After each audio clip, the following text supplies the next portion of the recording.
Hi guys, so it's May 2023 and it's the end of the month, and it's that time again when we get the Zoopla report on a monthly basis. We're going to go everything property, including the rental reforms by Michael Gove, what the house prices are doing. There's been some buoyant news with the fact that they've actually started to increase very slightly after the back of 6 months of a bit of a decline. So look, without further ado, let's dive in. Well, importantly, as you can see, first of all, we can see here that the actual increase in the house price is still moving in the positive direction. So we're still 1.9% up year on year. In terms of the share of listings for sale that are previously rented out, that's 11%. We're going to come on to that because that is going to affect our business in terms of what landlords are doing and what landlords are perceiving the market to be. And of course, you've got 12% house price growth in London over the last 7 years versus 46% in Wales. Back to what we're saying, years ago we had people come on and want to buy in London, and we said at the time, London's not the right market to be buying a buy-to-let in, and again, that's just been proven. So look, let's go to the executive summary here. We've got UK house prices fall 1.3% over the last 6 months. That's ever since the mini budget. We've seen house prices go from 10% annual returns and fall by 1.3% over the last 6 months. But we are seeing a bit of activity, and it's actually Rightmove reported a 1.8% gain last month alone. So that was a bit of positive news there. But the reality is that we've always got to look behind the figures because there's a lot more to it than just what we see on screen. The rate of price falls has slowed because what we're seeing is certain activity levels of recovering. Certain people are saying, well, actually, it's not as bad as we once thought. And of course, the stress test, we all kept saying months and months ago that the majority of people who have got mortgages now have been stress tested up to a level of 7%. So as long as we don't see mortgage rates of 7%, then the majority of us should be pretty safe, and the market should be pretty safe from that potential crash. You can see here above average activity in the northeast, Scotland and London. Weaker demand, but of course sales hold up in the Midlands and Southern England. There's of course regional trends which we're going to discuss today, and of course mortgage regulations have tempered the impact of higher mortgage rates on house prices. But I think there's going to be a bit of a change in mortgage rates the second half of the year. But let's head down. So look, let's talk about the fall in the prices. Well, the reality is, ever since that we had that mini budget, everyone panicked. The bond market panicked, the mortgage market panicked. So lenders, at one point in time, they withdrew their lending. And I've had mortgage brokers tell me that they had clients who were completing around that time that they simply couldn't get a mortgage for love nor money. But the market has eased slightly. Lenders have come back to the market in droves, and we're now kind of back to the levels that we saw pre-pandemic in regards to the amount of lenders that are out there. However, where we are not in terms of pre-pandemic is the mortgage rates. We've got mortgage rates currently 4-5% and maybe a slight bit higher for the people who are looking for a buy-to-let. But I personally think that the mortgage rates are going to start to increase at the second half of this year. Now that's going to impact the property market moving forward. We did anticipate that the market was going to fall. We said in a number of videos that we've done and in a number of blogs, and you can see these all on YouTube in previous months, that we certainly didn't think there was going to be a crash. We thought there was going to be a bit of a pullback and a bit of a correction. We actually thought there was going to be more of a correction than 1.3%, but it looks like that correction's been tempered, especially as the market started to increase again. But we're now back to normal levels. So if we actually skip forward to the end of the report, whereas we saw the table at the end where we sort of had Nottingham, Birmingham, Manchester, Liverpool, Sheffield, Leeds all making 8, 9, 10% gains, we're now at a normal level. Nottingham 3.9%, Birmingham 3.8%. As disappointing as that is for some people out there, they want the gains that we had 1, 2, 3 years ago. They are just simply, they were overinflated gains. They are not real. This is the real market that we're facing now. What we had is where we had an influx of mindset, money, all it's a perfect storm, everything at the same time, which created this furor in the property market, and that is what led to those 10% gains. But again, we're back to kind of normal levels where we are. So as we head back, we can see that the house prices have fallen 1.3% in the last 6 months. But like we said, that the pace of those falls has slowed. And if you look at what the annual inflation rate is, again, you've got inflation rate is 1.9%, down from 9.6 of where it is a year ago. That's on a national level. But we do have a strong labour market. Now that's key. If you've got good employment, people are earning money, and of course there's inflation in that, people's wages are ticking up in quite a dramatic rate, then the reality is that houses are still affordable, even at the 5% mortgage rates. So what we expect, and what Zoopla have got here, they expect prices to remain pretty static for the rest of the year. I personally think they're going to increase probably by another 0.5% or 1% by the end of the year, and we'll come on to why I think that in a bit. But the reality is I do think mortgage rates are going to increase as well. So I think that what we're seeing now is first time buyers jump on the bandwagon.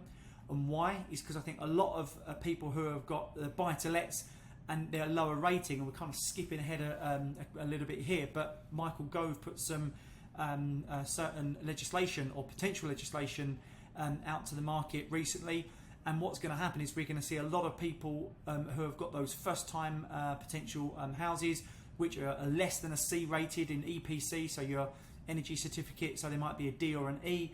Also, they might not be the kind of houses that he wants to use as, or he wants to see as the typical buy-to-let. So what you'll see is you'll see a lot of people who have those particular properties.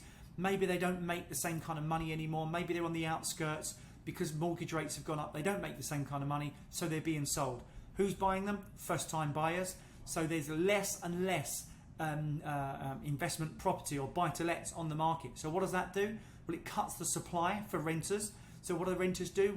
Well, they push up the prices. That makes it more attractive for landlords because they're getting more rent and more percentage. So what happens is they start to go into the areas where they are seeing greater gains. And where are those areas? They're always city centres. So that's why we always say stick to city centres over the outskirts.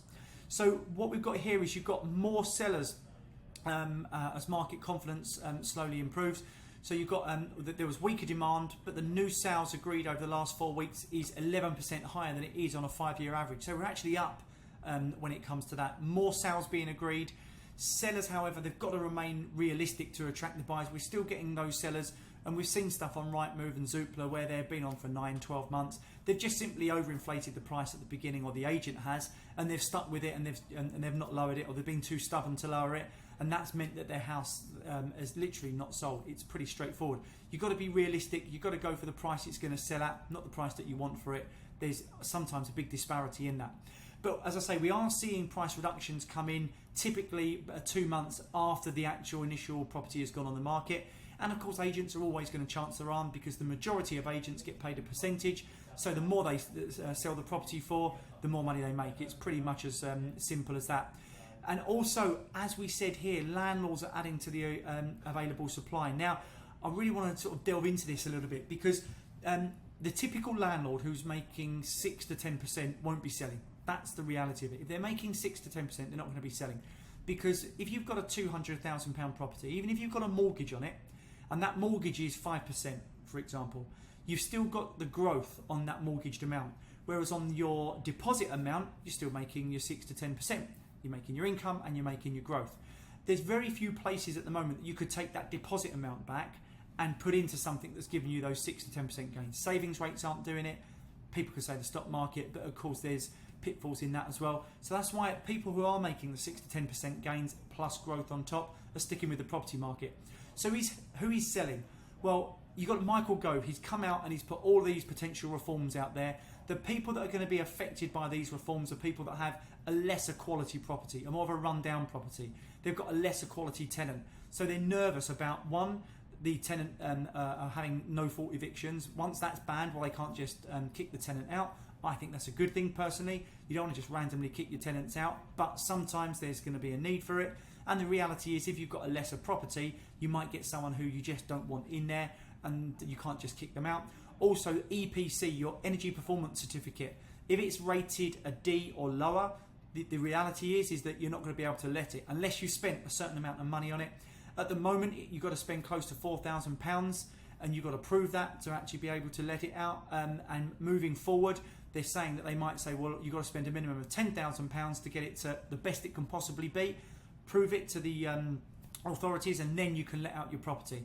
But the reality is what you're best doing is going to get something that's B or a C rating minimum, simple as that. And don't worry about trying to spend extra money trying to get your house up from an E to a D or a D to a C. So what that's doing is that's creating a lot of supply for the first time buyer market. So what does that do? Well, the first time buyer market jumps on those kind of properties. And once they do that then restricts even more the supply of rental properties to a certain market. People leaving universities, younger demographics, So what do? It puts more pressure, as I said, on the city centres, because that's where the majority of people want to live.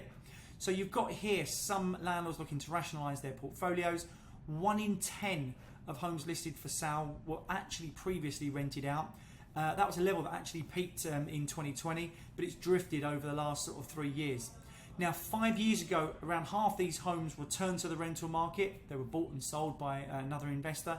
However, this is dropping off. So what we're seeing now is, as we can see here, landlords 1 in 10, so 10% of the properties that you see on the market for sale now were previously rental properties, but that people might see that as, you know, and you see headlines now, well, people are, you know, exiting the buy-to-let market.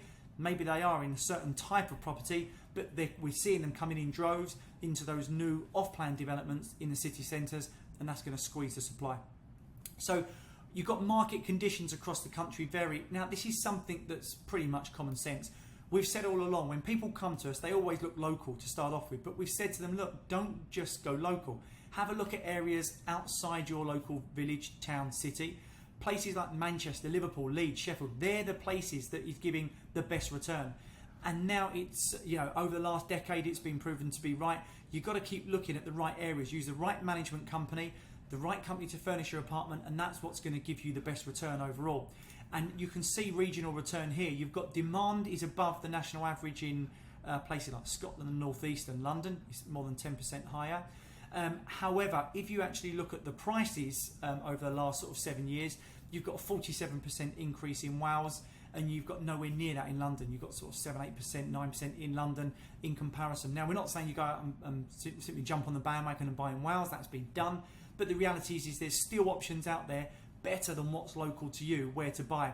And even in Manchester now, it's getting harder and harder to find the you know, that sweet spot, that pocket, that particular development that's going to give you those kind of returns. But it's still out there. It just means we have to work a little bit harder. Simple as that. Again, this is good as well. You've got no sign of any build-up in unsold inventory. So whilst demand is weaker and supply is rising, there's not this huge amount of unsold homes, which we saw back in sort of 2009, 2010, where we had this huge stock and huge supply of unsold homes. We're not actually seeing that now. In terms of weaker demand, again, you've got prices outpaced earnings. This is something we have to look at as well. If you've got sort of 47% increase in Wales, but you then have the local economy not performing that well, or the local wages not increasing that dramatically, then again, that's not going to have much foundation. That's going to fall back pretty dramatically. However, we look at areas where we are seeing an increase in wages. There are a better demographic, and you're seeing certain workers there, such as Manchester, Liverpool, Leeds, Sheffield. A lot of people are moving out of London. Some companies have moved out of London into these areas simply because it's cheaper rent. People want to save money, not only the consumer but the company as well. So we are seeing those particular areas have some stable foundation there. Now, where do we think it's going to go? Now, there's a couple of paragraphs here on, has it avoided the big correction? Most people, most experts think, yeah, we have avoided that big correction. There are some people still touting this major crash, but most people are saying that we have avoided that big correction. And of course, anyone taking a mortgage, you can see here in the second paragraph, anyone taking a mortgage, since that has to prove that their bank, they can afford a 6 to 7% mortgage on a stress rate. That's key. Because the reality is that the housing market, unless interest rates get to 7% for a mortgage, then we should be pretty safe from any kind of major correction or crash. So every lender has tested up to that. Now, do we think it's going to get there? So this is where our predictability comes in. Now, again, we don't have that crystal ball, but what do we think? Well, I personally think that we are going to see slight increase in rates, in lending rates over the next sort of 3 to 4 months. Why? Because typically lenders have a certain amount of supply that they can give at a certain rate. We've seen interest rates go up from the Bank of England recently, and I think that's why we're going to see an increased rate in the next 3 or 4 months. But, and there's a big but, we've recently seen inflation come down. Off the top of my head, I think it's 8.7%, and we hopefully will start to see that fall. Now that will ease things up on the Bank of England, so they can start to bring rates down slightly. Now, I don't think we're going to see any knee-jerk reactions, and we're going to start to see rates back to 2%, less than that. I don't think that's going to happen. But I do think by the end of the year we should start to see some cooling in the Bank of England's rates. What does that then mean? Well, lenders can, banks can borrow at a cheaper rate, and they can then lend at a cheaper rate. So what we're advising our clients is actually buy off plan. If you can get things that are off plan, even if the development's half built and you're 12 months away, that's going to actually stand you in better stead than getting stuff that's ready now. Because even 1-2% on a mortgage makes a big difference over a period of a number of years. Or if you do get something that's ready now, what a lot of people are doing, they're getting 1 or 2 year mortgages, and they hope to renegotiate that in a couple of years when rates fall, should they go the way that everyone's expecting them to go. So we think that we've got a strong property market. It's been done with a lot more thought than it was 15 years ago, when anyone could walk in and get a mortgage, they could self-certify. We're not seeing that now. So people are being stress tested much better than it was give or take 15 years ago. So as long as we don't get those ridiculously high rates above 7-8%, then it looks like the property market's going to be pretty safe in the knowledge that it's going to be pretty stable. We think we're still going to see a 3% rise over the year overall. Again, despite everyone saying that there's going to be crashes, so we think that the market's pretty solid. And then we start to sort of move down, and as I say, we spoke about the mortgage rates, but most importantly to us is the cities are still the same. If you're an investor and you're looking at where to put your money, it's still the same tried and tested cities that we've seen over the last decade. Yes, they differ slightly. Sometimes Manchester's at the top, sometimes Liverpool. But if you get a good solid property, and again, this is why we're looking at new properties as well, because it has that EPC certificate of C or above, then we no doubt that you've got a winner. So anything you need from us, give us a shout, and I look forward to seeing you soon. Take care.